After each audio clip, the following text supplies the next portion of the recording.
the US election results had just come out, and I was extremely scared after the results because there are these Lex Luthor types who are going to have more influence on policies of big democracies like the United States.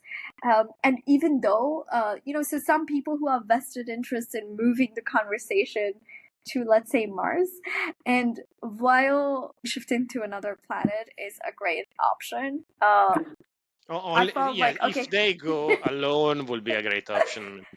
I love that. I have nothing against this.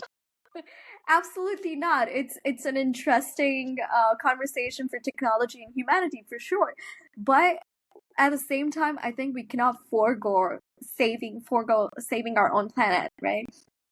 And when people like that have a major influence, the only option that's left with people like us is gathering mass population, having these conversations, quantifying the impact so people understand the impact that they're having and the conversations they need to be a part of. Because usually when you talk about sustainability solutions, people talk about reuse, recycle, switching off your light, I don't know, showering in the dark.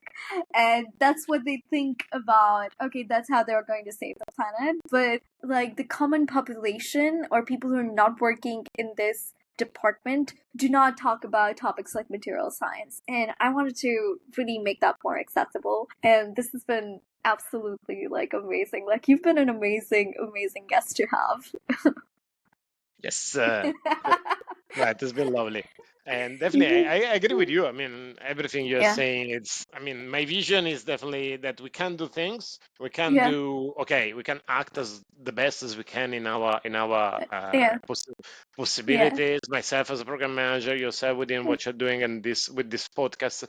But definitely, what is mandatory to me is that as soon as possible, the whole global community gets educated on this. And this is my Exactly. biggest fear, because we are not talking only by the rednecks which are voting for Trump, because at the end of the day, the US will never change the politics about the industrial attitude they have. Even with Obama, even with Biden, things did not change.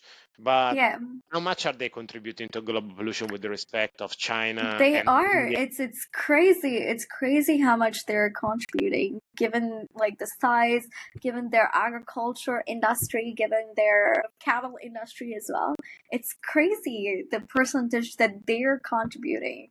And then developing countries in Africa have to bear the brunt of, they have to face the conversation of not developing themselves just so that the developed countries can go on polluting as much as they want. That to me is crazy. That to me is absolutely crazy.